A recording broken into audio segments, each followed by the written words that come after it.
I want to ask, have you ever seen funny cereals? Funny cereals. So my wife buys this box of cereal, and it's Fruity Unicorn O's.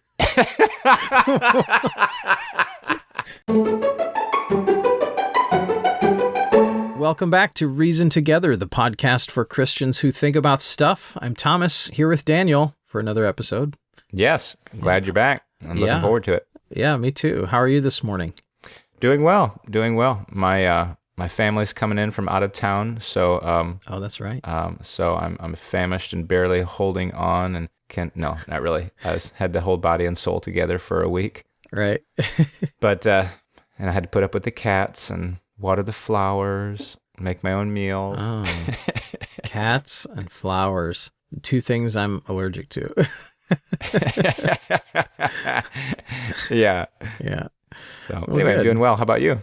Doing fine. I was up a little late last night. I had a class over at the gym, martial arts class. So yeah, Wow. Judged my first black belt test last Saturday. So now that I've been one for a while, this is the first time I've gotten to actually go to someone else's test and be a judge.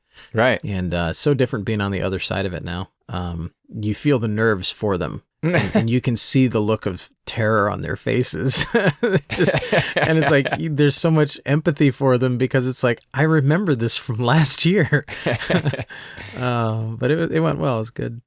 Good time. Does it help to, as you're trying to remember what to analyze about them, does it help to kind of even keep you alert to your own form and practice? Sure. Yeah, that's all part of it. Yeah. Yeah, neat. Good. Yeah. Well, I've got something just to throw in here as we begin. It's nothing substantive, really. Okay. But before we thank our patrons, I want to ask, have you ever seen funny cereals? Funny cereals? Yeah, like how they name certain cereals. Like the cereals you eat?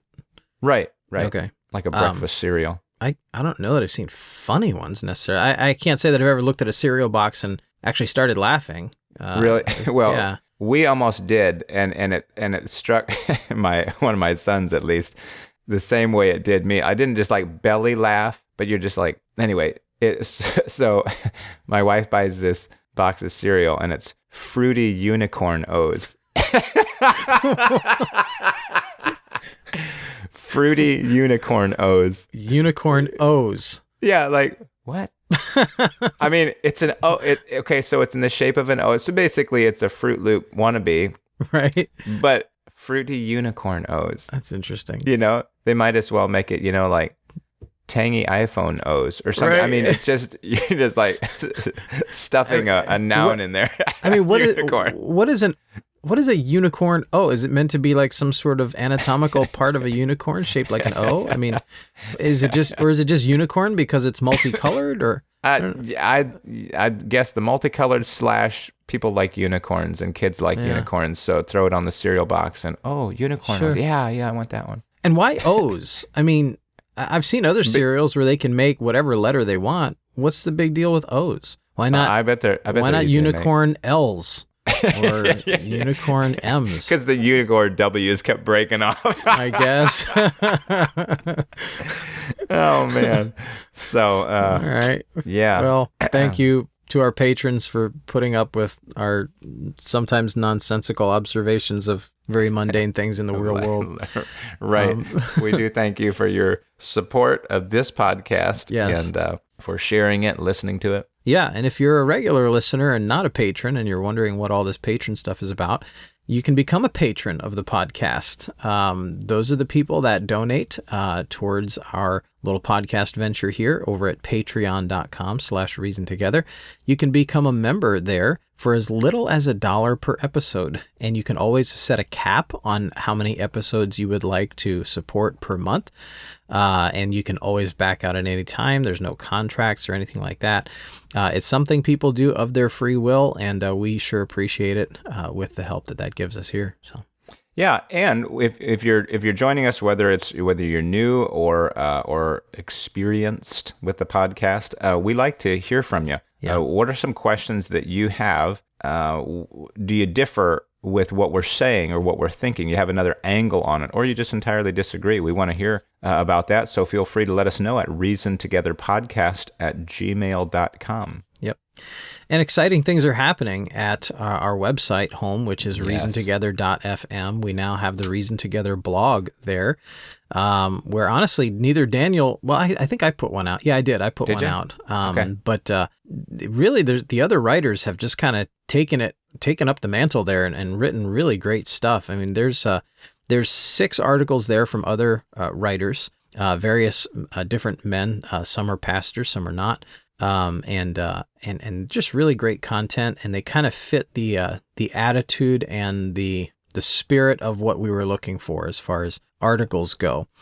So be sure to go over to our home on the web, which is reasontogether.fm, and check out those blog articles there. And there are more coming. Right. Yes. And we're going to be adding some additional contributors here in the near future. So we do appreciate you checking that out. And be sure to use the comments feature when you read those posts, or even if you're looking at one of the podcast show notes on reasontogether.fm, you can always comment below, start a conversation there, and that would always be great. Very good. Now, I think, I know we were talking about discussing a blog post or two, weren't we? Or is there other, I know I see a number of, I think, patron feedback here. So do we want to cover any of that before we jump into our... Yeah, we should probably hit the patron stuff first here. Sure. And one of them is for the after show, though. Okay. Okay. But yeah, there's one here in particular. I sent you an image. I don't know if you got it yet. Just a few minutes ago, I sent this to you. Yes. This is from one of our patrons, and essentially asks this question. I'm kind of summing up what he said in the conversation. He says, if another Christian gives you a handful of tracts that look so bad as to be a bad testimony, what do you do when you meet someone who is lost and that's the only tract you have on you? Do you give it and hope they're oblivious to how bad it looks, or do you pass? And basically it's because he was given a few tracts by a man who wrote his own tract. It's basically made on regular copy paper, and it's printed color. The guy designed it himself. And I'm not going to disagree with him. This is one of the worst looking tracts I think I've ever seen in my life, and I don't even understand what's happening on the cover. I'm not going to describe it. I don't want to hurt the guy's feelings if by some chance he ever listens to the podcast, but I'm not going to describe it. If you want to see it, I'll probably stick it in the show notes, just kind of buried down at the bottom, but otherwise, just take my word on it. This is a pretty weird looking tract. And it's full of spelling errors and grammatical errors, punctuation errors, capitalization errors. And he found himself in a situation where he wanted to give someone a tract, but this is the only one he had on him. And he wasn't sure what to do. I don't remember what he did, but he wasn't sure what to do. He felt a conflict in his soul over this. And the question is basically, how do you handle that? Do you just give the tract in hopes that, it won't turn somebody completely off? Or do you give it just trusting that somehow the gospel is presented in there well enough that at least they have it? Any thoughts? Yeah, that's and I can is it sympathize or empathize with the whichever one it is, with the feeling that, my goodness, I want to interact with this person somehow. I'm concerned for their soul, and this tract would be a means. But oh my goodness, so I'd have to say, but honestly, by looking at the tract and hearing your description of it, I'm seeing the cover of it, which. Oh, there's multiple issues on the cover itself, let alone in the tract. Yep. I would not give that out. Yeah, I wouldn't either. No. So as far as for that man, I would say that's fine. If that's his tract, it's his creation. He could say, "Look, I wrote this for people like you, so that I could share what I believe." Right. Well, they take it as a gift from him. Yeah. Then they just kind of say, well, that's the way he is, and this is the best he could do, whatever. Yeah. Well, and from the account that our patron was telling me, the man is a very sweet man, and he's a very well-intentioned man, and he's the kind of guy that it would be difficult to dislike. from what he described. So I could see him maybe giving his own tract like that and managing with it, but I would not give it. But the thought came up in conversation was this: do people who design tracts like this, do they know how bad it looks? I mean, or did they think it just looks great, or maybe they just don't care? And I thought, well, perhaps we can't really fault them in a sense. Perhaps they're designing it so simply, or I don't know what, I don't want to say ugly, that may be too harsh, but is it maybe just that they believe so strongly in the power of the gospel, which is good to do, that they see no need to dress it in a classy way, in a classy looking tract?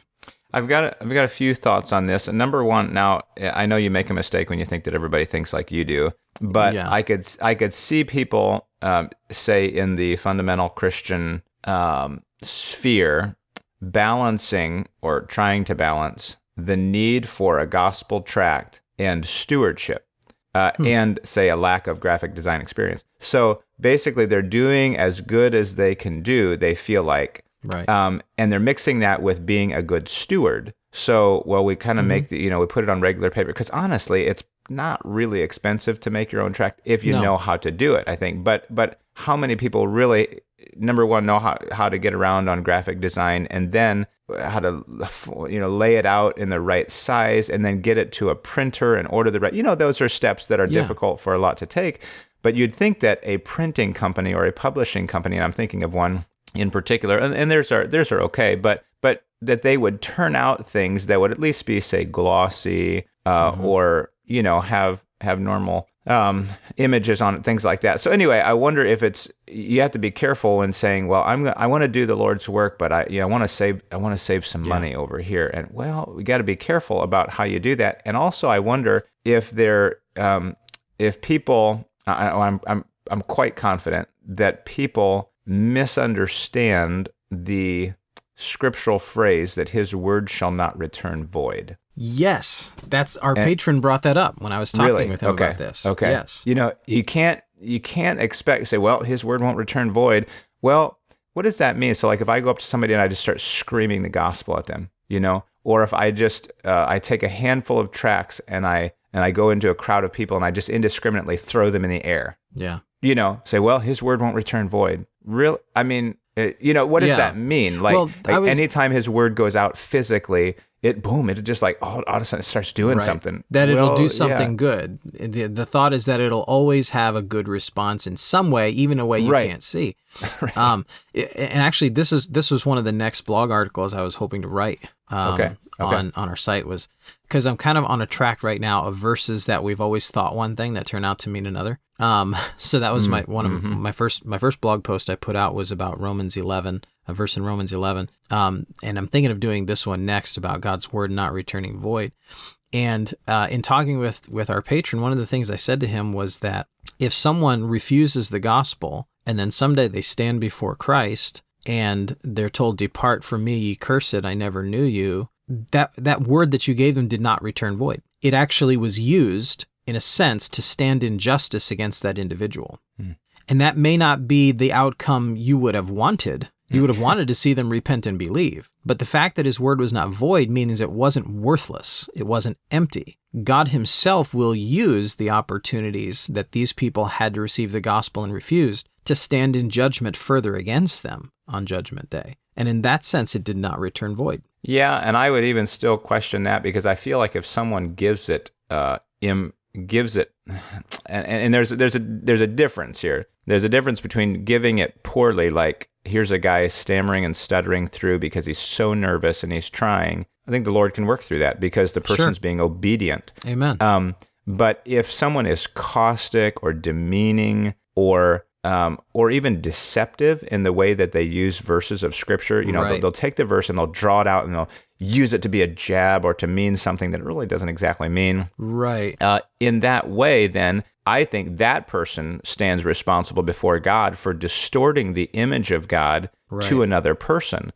So in that way, will God say, well, you heard the word, even though it was, twisted and distorted, but you should have been responsible. I mean, God is revealing himself to that person all around him. Sure. in the world and in nature and things like that. So, Well, that's the issue I've had with street preachers, and not all of them. I know there are some that do it right, but it just seems to be there's a certain personality type that goes into street preaching, and it's often the type that will use the most sensational scriptures available, and they'll use them in a very forceful and confrontational and even rude way. And that was the other thought I was having with this tract is it asks the question on the cover, are you going to be left behind when Jesus returns? it's an emotional pull. Well, it begins with essentially one of the most sensational aspects of the gospel.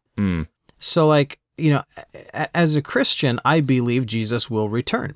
I fully believe that. I know it is true. It is that blessed hope that I have, that certainty that I have that he will return. And there, if I could be, okay, I don't mean for this to sound irreverent, but his return is a weirder part of the gospel message than his death, burial, and resurrection. If you're looking at it from the standpoint of a lost person, which is more sensational to believe, right? That God himself came in flesh, right? And dwelt amongst men and was crucified and buried and rose again.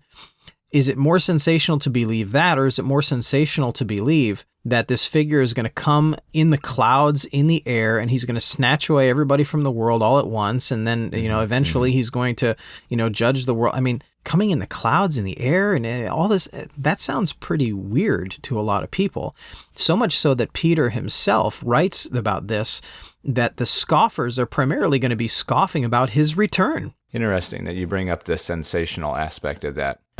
Because I could see where someone would use a future event, but what would be more on target would be the judgment, saying we're all going to stand in judgment. Right. What have you done with Christ? But the how you get to the judgment by the being drawn away and the trump shall sound. See, and all that. I'm more inclined to begin with two things juxtaposed against each other: how holy God is and how sinful man is. And that's good.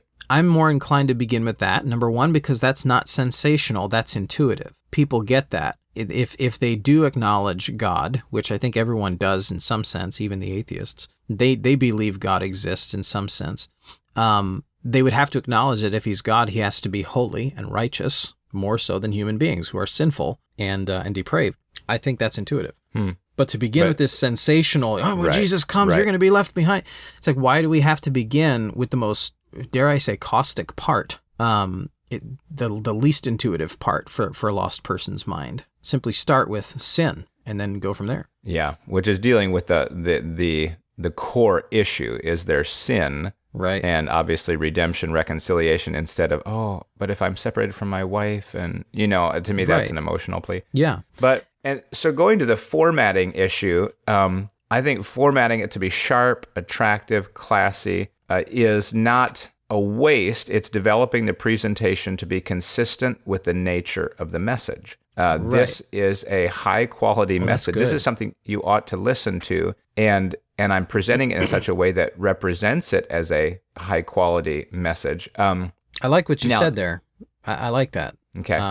Because I think some of these people who design these tracks, they really do mean well, and I think part of them, and I don't want to put words in their mouth, but if I try to put myself in their shoes, they believe so strongly in the message of the gospel that to them presentation doesn't matter that much. They almost see it as having this mystical power that people can't resist. So why bother dressing it up any? And they would almost, maybe in some sense, view it as suggesting the gospel isn't powerful enough if you have to dress it up.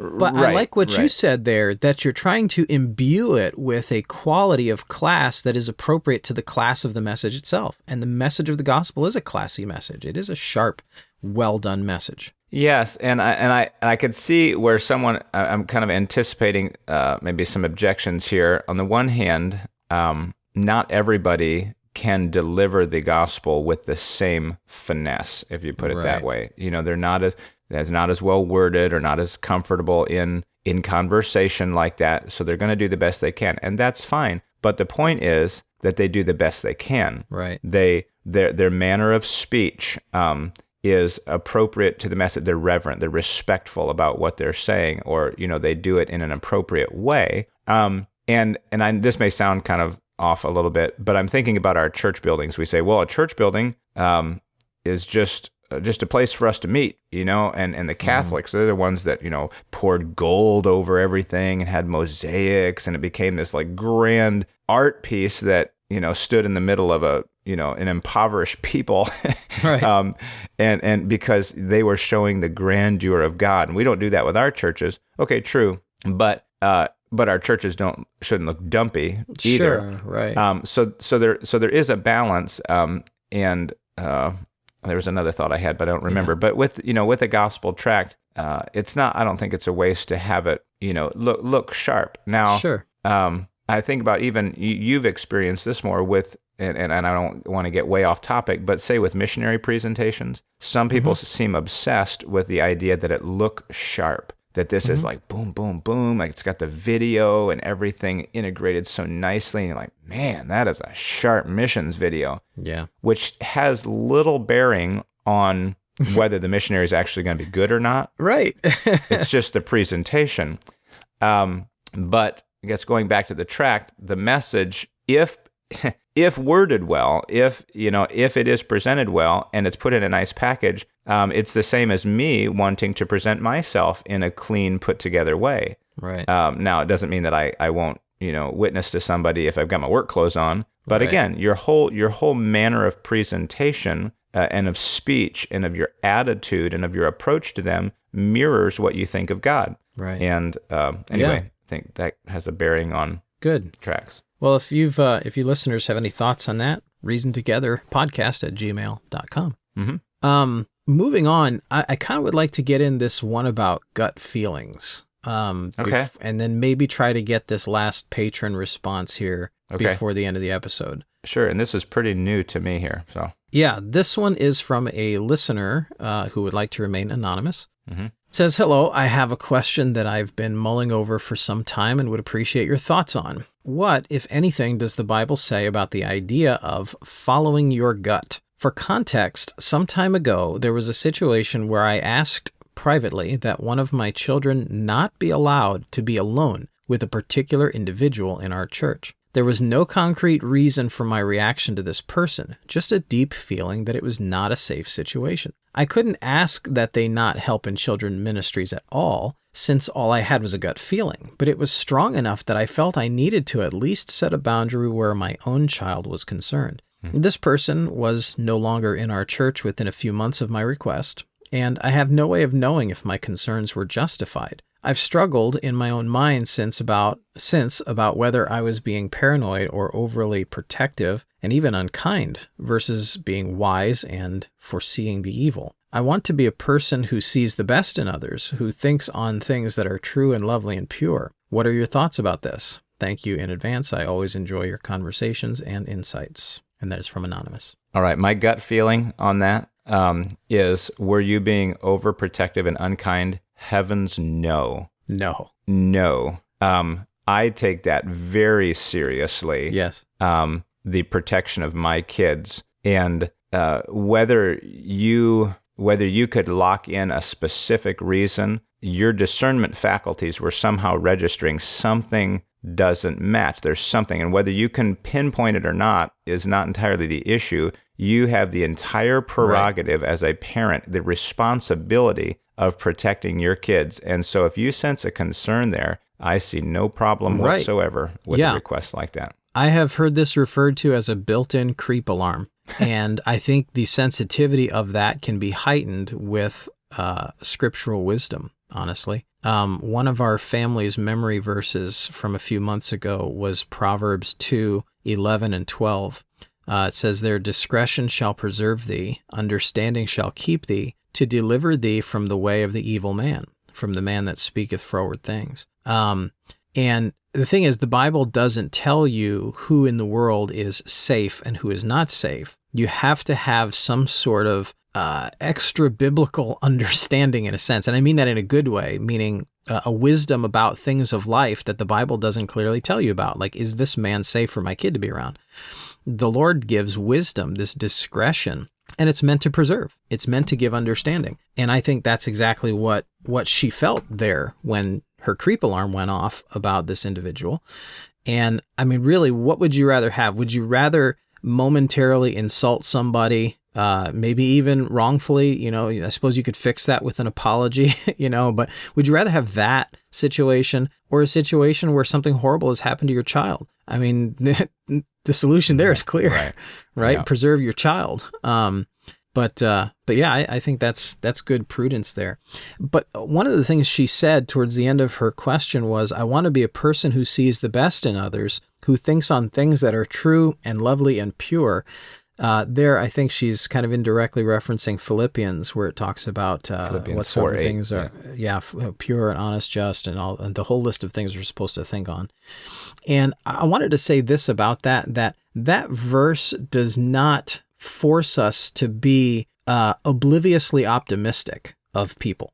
Correct. I think there is a safe and qualified and justified distrust of certain individuals when your creep alarm has gone off, and I don't think that's a violation of Philippians 4:8. Also, I noticed the foreseeing the evil Yeah.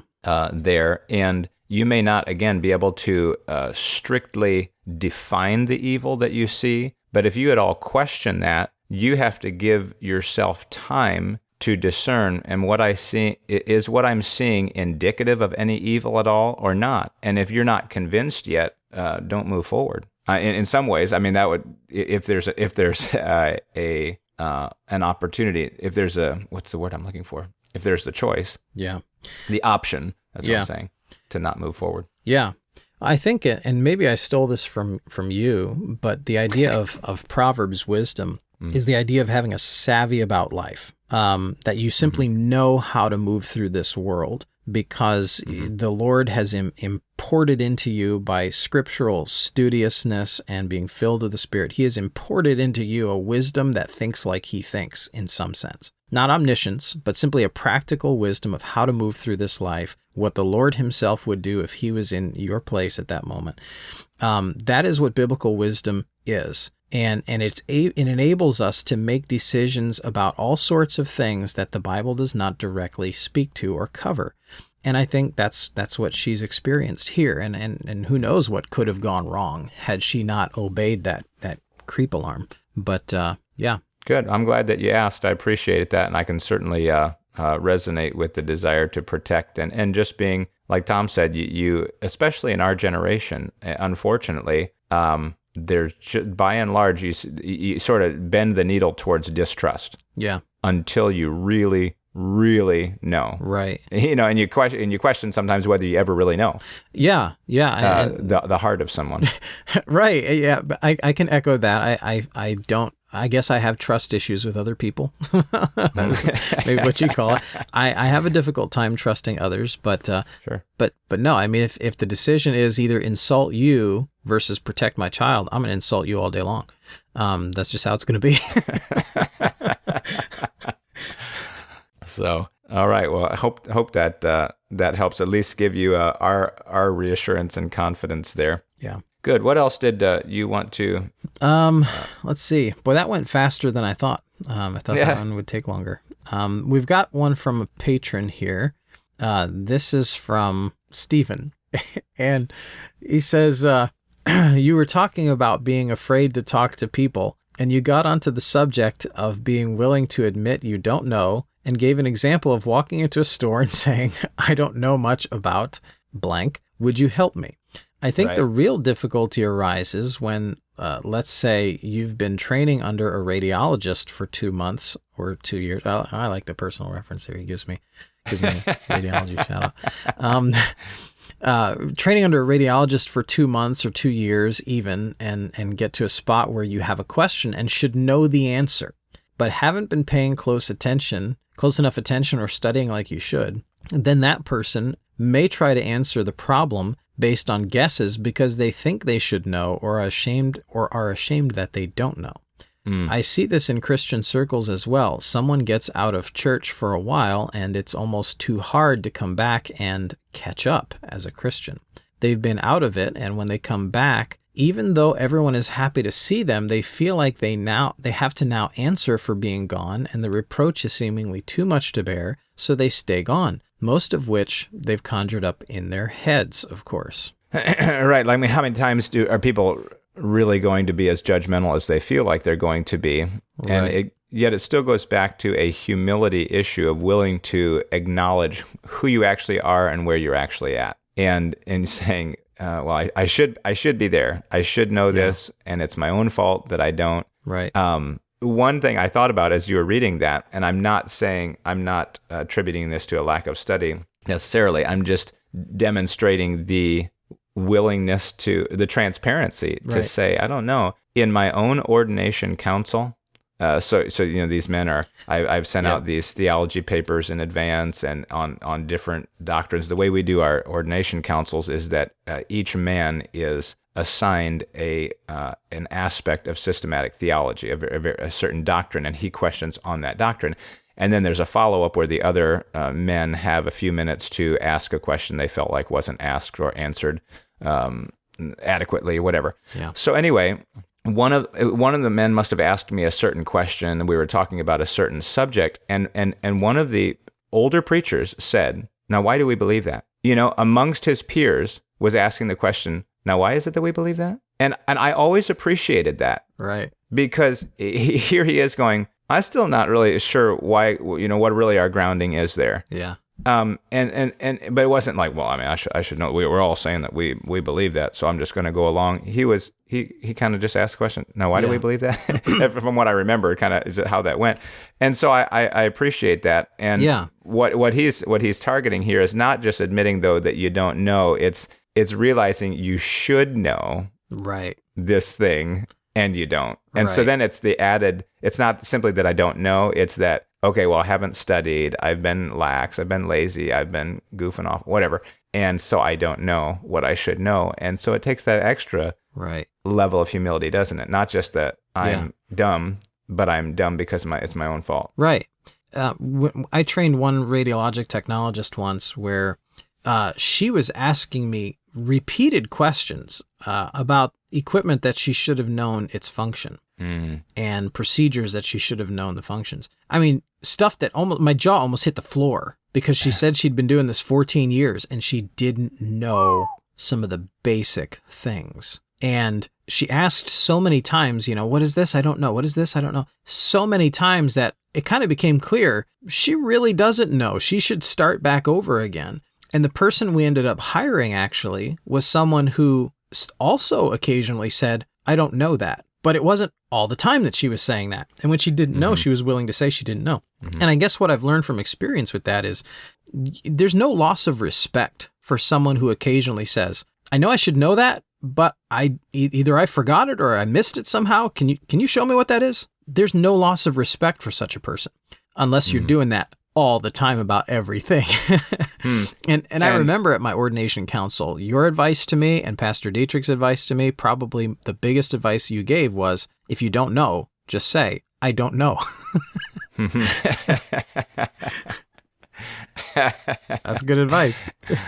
Yeah, yes. Well, and would you say that in a situation like that where someone kind of grossly doesn't know, if I could put it that way, not well worded, but to a significant degree they don't know what they ought to know, that they should expect a rebuke? I mean, not only should they say, I need to be humble enough to ask, but I should also be okay when the person turns around and goes, you don't know that? You know? Yeah, that's fair. Okay. That's I mean, fair. I think about Hebrews where he says, wherefore for the time you ought to be teachers, and yet you have need that if you would milk again. So in some ways, that's teach you. Yeah, that was actually a rebuke. Like, I expect you guys should be further along than you are, and you're not. But okay, let's go back, or come on, let's move on. So there was sort of a kind of a squishing there, like, oh man, that hurt. Yeah, and yet would he want to move them on and to see them grow? Sure. Well, yeah, ignorance doesn't give you a pass on something if you were supposed to know it. Right. Ignorance might give you a pass if you're not in the position where you were supposed to know it. But right. And that's where in some of those areas of life, I think we were talking about in that original episode, that, okay, you can't know everything. Or maybe the way that you were raised, you didn't have exposure to a lot of stuff. And so now you're a dad and you're trying to figure, you're jumping into these projects and you want your son to learn too. But you have, as a grown man, have to walk into the store and go, I don't know Yeah. anything about this. Can you give me some direction here? Okay, Sure. that's okay, because you're not expected to know everything. But if in something that you're supposed to know, and we're talking about a Christian realm here, that you say you've been saved for 20 years, and yet you don't, and yet you don't know these things, then you should expect a little bit Right. of a pushback while someone's teaching you. Yeah. Well, Stephen, in his question here, specifically brings it back to Christian circles, to someone who's been out of church for a while. Yes. And then they come back, and because of their, I guess, maybe call it seniority, as it were. I mean, they've been saved a long time. Perceived seniority. Perceived yes. seniority, not in the local church, but seniority as far as I've been saved 20 years or 25 years or whatever. Right. In their seniority, perceived seniority, they feel like they should be treated a certain way. Like don't talk to me like I don't know, because I've been saved 25 years. But yet they haven't been in church for like 6 of the last 25 years. Yeah. And they have no idea what's going on. And you know, they've forgotten a lot of very basic things, or just even not learned them. That person shouldn't feel offended if someone has to catch them up. Right. You can't get offended if you should know something, but you don't, and it's your own fault. Right. Right. So that's a good feedback. I appreciate that. Yeah. That there is that angle on it that sometimes you don't know and you ought to know. Right. You should humble yourself and Yeah. be ready for a rebuke. Well, I like the words of Jesus to the religious leaders. Have you not read? Oh, yes. Have you not read? Have you not read?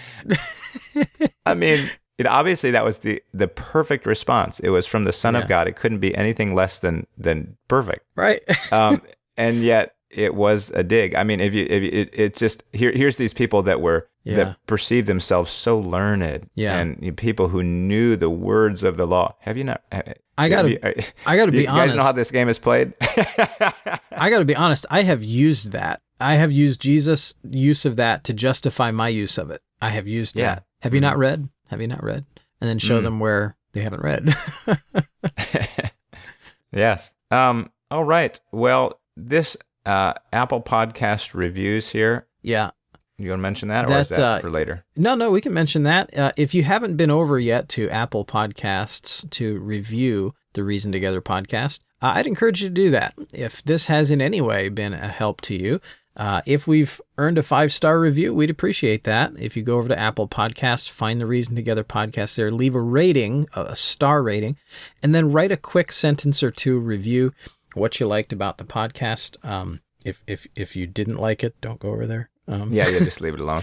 Yeah, but that does help us climb the view charts a little bit there and get a little bit more exposure to the podcast, because we want it to help as many people as possible. Yeah, you know what was enjoyable about this episode is that we had planned something entirely different Yeah, to talk about today, and yet happen. we come to the table and there's enough listener feedback that's what we're discussing, and I love Right. that when we get feedback and there's that to discuss. We've got that was all listener stuff today. Wow. Yep. Okay. And that's pretty much our time for today. So again, listener, thank you so much for your time. Patrons, thank you for your support. And again, if you want to give us your thoughts, you can go to reasontogetherpodcast@gmail.com to look at the episodes online, even leave some feedback there, as you were mentioning, the discussion right under each podcast would be at reasontogether.fm, and it's there that you can also view our newly launched blog and the articles that have come out there, and just keep an eye on that regularly because more will be coming. Yes, we are encouraging balance, developing perspective, and connecting faith to practice. This is Reason Together.